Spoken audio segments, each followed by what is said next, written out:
The Article 7 of China's national intelligence law has become noted in recent months.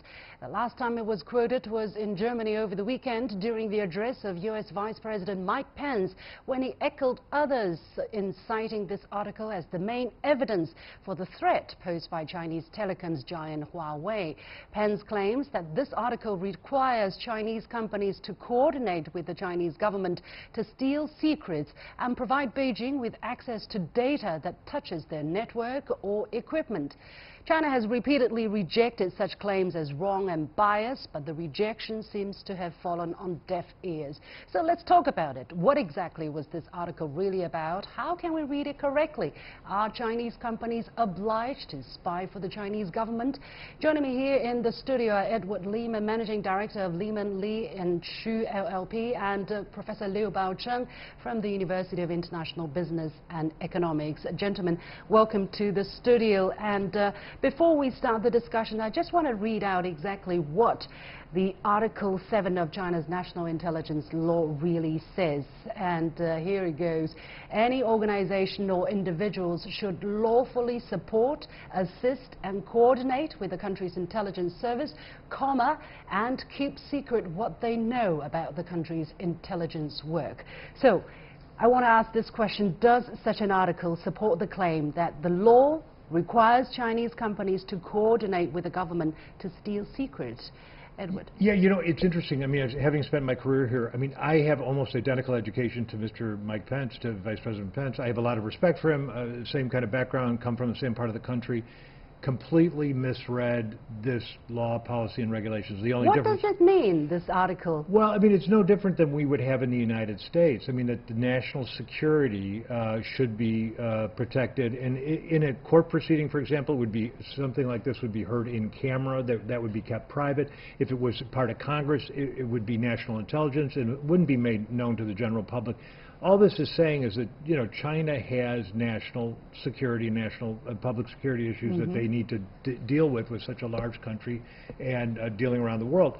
And all it does is it affords the same kind of, under a civil law context, that they would have in a common law jurisdiction, in my opinion. It's interesting because the great majority of people who are criticizing this article are treating it as evidence that Huawei might spy on behalf of the Chinese government basically only read the first part of the article, which says that any organization or individual should lawfully support, assist and coordinate with the government intelligence work. But don't forget there's a comma, and the second half says keep secret what they know about the country's intelligence work. I understand that it can also be read that if you have your hands on secret information, confidential information, it is your obligation, or either as an individual or as in a company, to keep it a secret so as, you know, such confidentiality will not be breached. Professor Liu, how do you read the content of this article and the intention, the legislative intention of it? Well, even the first part has nothing wrong legitimately, because if you read the CISA, which is the Cybersecurity Information Act, Information Sharing Act, published in the United States in 2015, it says very clearly that you know, the government agencies, the three identified government agencies, have access to corporate data based on national security consideration. So, and the companies, of course, is really straddled between their consumers versus the government in consideration of national security. But the companies, by this law, is really alleviated from any recourse within the government jurisdiction. So that can really, you know, mitigate the problem for the company. So therefore, the first paragraph is very clear. This is really the legitimate claim of any national government. If you look at the law in England, it's in many other European countries, it's the same thing. So you cannot really have a digital gangster, you know, playing around. So the second part is even firm to protect the consumer interest in terms of information access, privacy, etc. So therefore, I do not read anything wrong that is really so different to the legislation in many of those developed world. It's beyond our understanding too, because if the United States has a similar law, how come the Chinese law is being singled out and this clause is being read partially? You know, they only took the first half of the sentence, obviously, and did not care about what it means to have the second part of the sentence. Sure. Sure. And I want to point out what Professor Liu just talked about the legal stipulation about the protection of the rights and interests of Chinese companies, because there is also another article, which is Article 7, right after this Article 8, right after this Article 7, which says the National Intelligence Service should carry out its work according to the law, respect and protect human rights, and uphold the legal rights and interests of individuals and organizations. So, Edward, what's the intention of such a clause? Why is it important here? Does it mean that the government simply cannot finger point at, cannot dictate what companies do?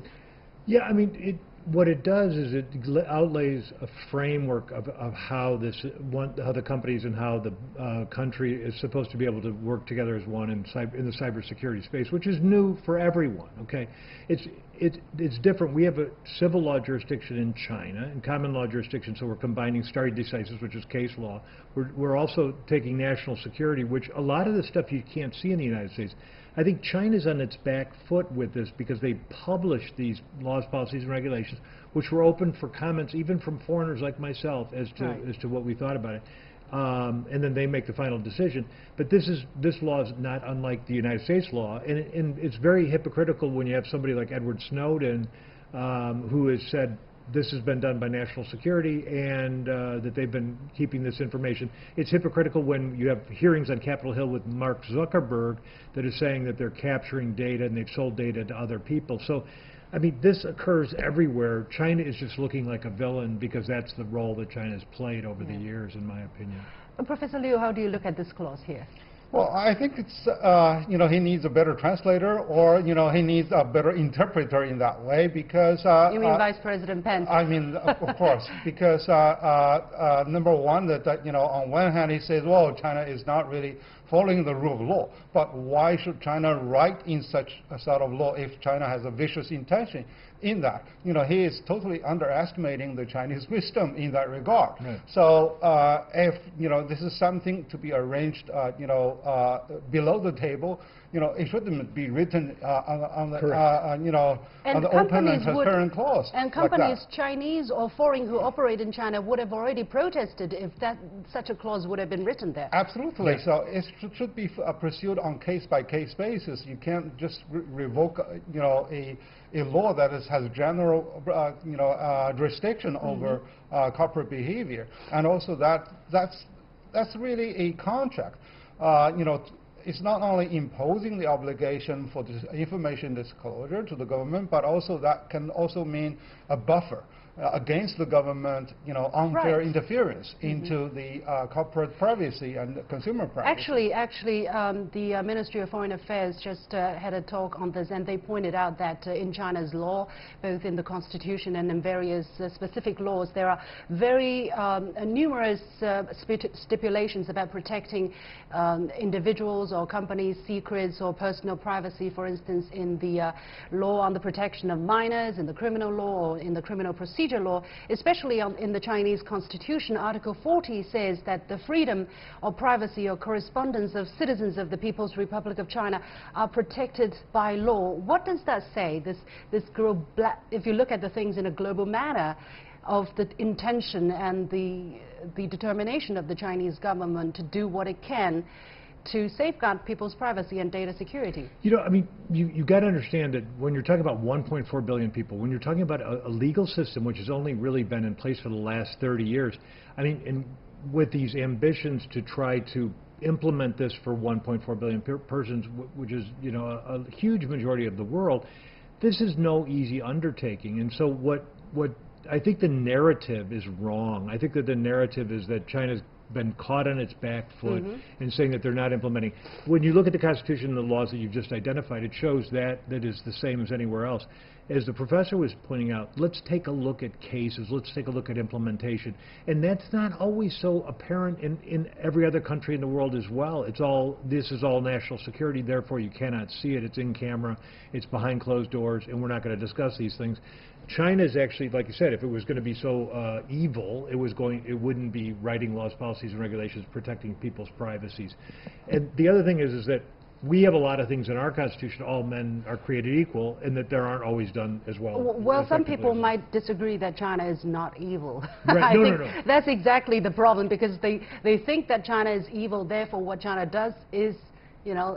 But that's the context. That's what I'm saying. That's it's the through problem. shadows and ghosts and mirrors when you arrest Meng Wanzhou, and then the inference is made that all this is bad and all these privacy rules are being trampled upon, and it's just not a fact. It's an innuendo. And then when you go to what's been, critics have called it Insecurity Council in Munich, where they're talking about security, and this doesn't help. Right. Well, there is another question here. Some people are saying, okay, Chinese laws stipulate that the Chinese companies are protected. What about foreign companies or foreign data? People might ask that, although you have laws protecting Chinese privacy, maybe when companies go out, that it's not the case. Well, again, the Foreign Ministry quoted the Chinese Constitution. In the preamble, it says that China really adheres to the 5 principles of peaceful coexistence in the world, and the top one of it is mutual respect for sovereignty and territorial integrity, which is a very interesting application in this case here, because the Foreign Ministry spokesperson says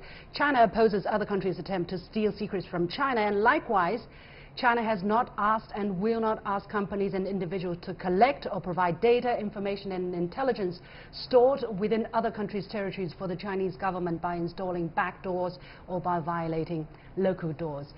As you said, China has basically made this claim again and again, right? China has denied that it's not going to do. The company, the Huawei founder said it has not done, it will not do. And yet, it seems that people just doesn't believe it.